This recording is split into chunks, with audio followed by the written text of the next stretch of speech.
بسم اللہ الرحمن الرحیم۔ السلام علیکم ورحمۃ اللہ وبرکاتہ۔ اور میں نے تجھے طائف کے دروازے سے نکلتے دیکھا ہے۔ مجاہد نے کہا، خدا کی قسم تو اپنی ارادے میں کامیاب نہیں ہو سکتا۔ میں جس ارادے سے آیا ہوں وہ میں پورا کر کے ہی جاؤں گا۔ اجنبی نے کہا، کیا تم مجھے رسول اللہ صلی اللہ علیہ وسلم تک نہیں پہنچاؤ گے؟ لیکن اپنا چہرہ تو کیوں نہیں دکھاتا؟ اجنبی نے اپنے چہرے سے کپڑا ہٹا دیا۔ خدا کی قسم، مجاہد نے کہا، تو مالک بن عوف ہے، ہم تجھے نہیں روک سکتے۔ 2-3 مجاہدین اس کے ساتھ ہو لیے اور اسے رسول اکرم صلی اللہ علیہ وسلم کے خیمے تک پہنچا دیا گیا۔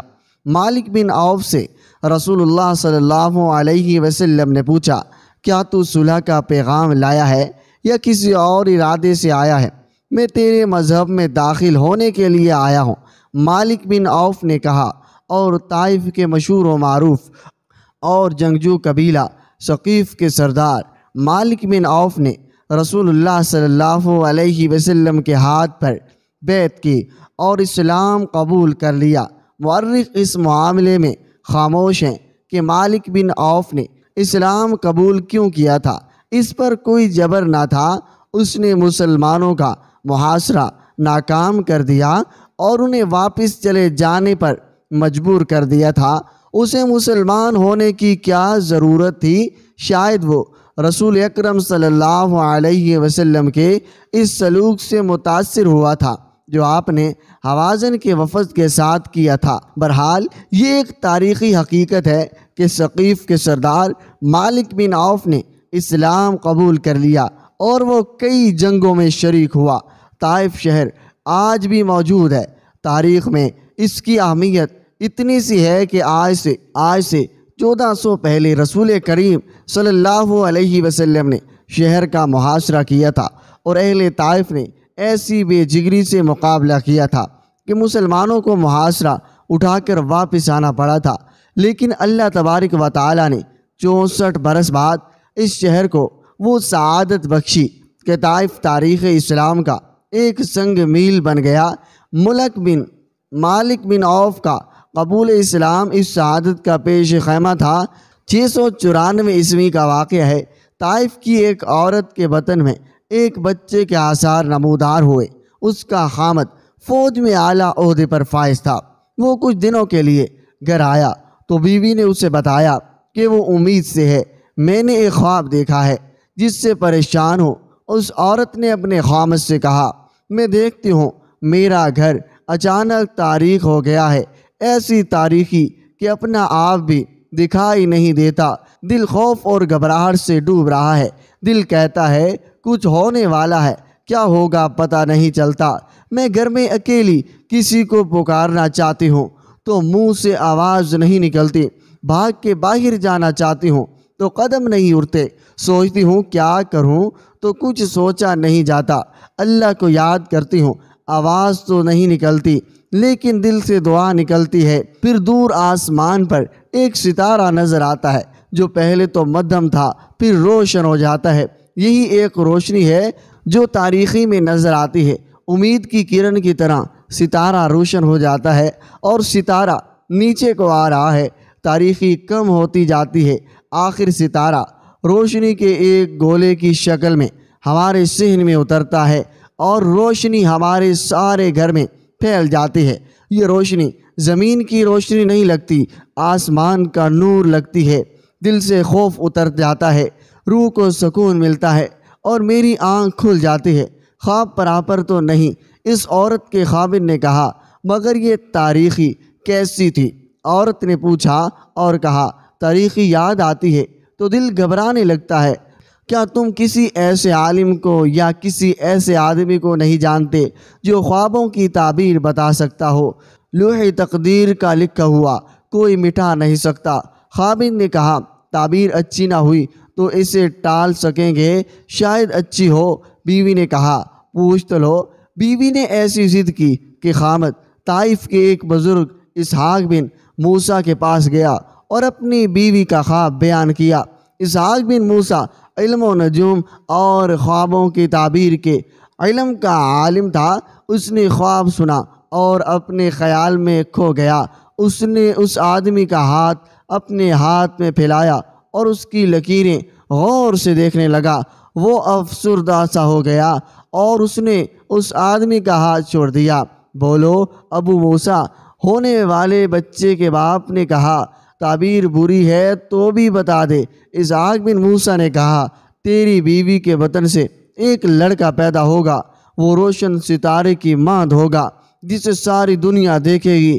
وہ اللہ کے نور کو دور دور تک پھیلائے گا، صدیوں بعد آنے والی نسلیں بھی اسے یاد کریں گی اور تجھے لوگ اس کے نام سے پہچانیں گے۔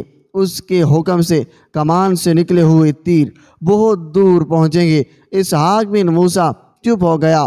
وہ کچھ دیر چپ رہا اور پھر اس طرح بولتے بولتے چپ ہو گیا جیسے کوئی بات اس نے اپنے دل میں رکھ لی ہو۔ خدا کی قسم، ابن اسحاق ہونے والے بچے کے باپ نے کہا، تیری خاموشی بے معنی نہیں ہے، بری خبر سننے کے لیے بھی تیار ہوں، مجھے وسوسوں میں نہ رکھ، تیرے علم نے جو دیکھا ہے وہ بتا دے، پھر سن لو۔ موسیٰ نے کہا، ستارہ جو تیرے گھر میں آ رہا ہے وہ ان ستاروں میں سے ہے جو جلدی ٹوٹ جاتے ہیں اور آسمان کی وسعتوں میں گم ہو جاتے ہیں، مگر اس کا جسم گم ہوگا، اس کا نام زندہ رہے گا، اور اس کے ٹوٹ جانے سے تیرے گھر میں تاریخی نہیں ہوگی۔ وہ نہیں ہوگا تو بھی لوگ کہیں گے وہ ہے، میں اس کی پرورش ایسے کروں گا، وہ اسلام کے آسمان کا روشن ستارہ بنے گا۔ بچے کے باپ نے کہا، یہ بھی سن لو۔ اسحاق بن موسیٰ نے کہا، اس کی پرورش تو نہیں کرے گا، اس کی ماں کرے گی، میں کیوں نہیں کروں گا؟ خواب دیکھنے والی عورت کے خاوند نے پوچھا۔ میں نے کہا، چلا جاؤ، میں جو بتا سکتا تھا بتا دیا۔ اسحاق ابن موسیٰ نے کہا، یہ آدمی تعبیر سن کر اٹھ آیا اور اپنی بیوی کو تعبیر بتائی۔ بیوی خوش تو بہت ہوئی لیکن اس خیال سے مغموم ہو گئی، جس بیٹے کو وہ جنم دے گی اس بیٹے کی عمر تھوڑی ہوگی۔ بچے کی پیدائش میں کچھ دن باقی تھے کہ باپ کو جنگ پر بھیج دیا گیا اور وہ دشمن کے ہاتھوں مارا گیا۔ اسحاق بن موسیٰ کی یہ پیشن گوئی پوری ہو گئی۔ بچے کی پرورش باپ نہیں کرے گا، ماں کرے گی۔ بعد میں اسحاق بن موسیٰ نے کہا تھا کہ خواب میں گھر میں جو تاریکی دیکھی گئی تھی اس کا مطلب یہ تھا موت اس گھر کو تاریک کرے گی، پھر آسمان سے ایک ستارہ اتر کر اس گھر کو روشن کرے گا۔ باپ کی وفات طائف سے دور ہوئی، اس کے چند روز بعد بچہ پیدا ہوا، وہ لڑکا تھا۔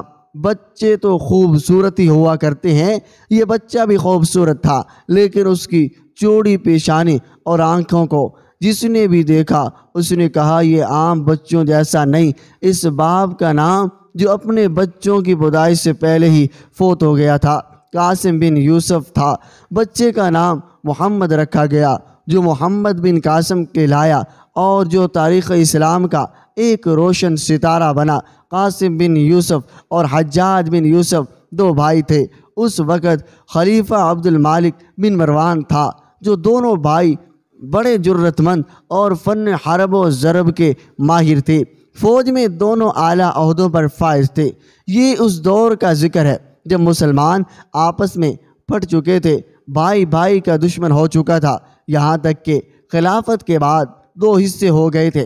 خلافت شام اور مصر تک محدود تھی۔ عبداللہ بن زبیر نے عراق اور حجاز میں اپنا خود مختار حکومت قائم کر لی تھی اور اس نے اموی خلافت کی بیعت کرنے سے انکار کر دیا تھا۔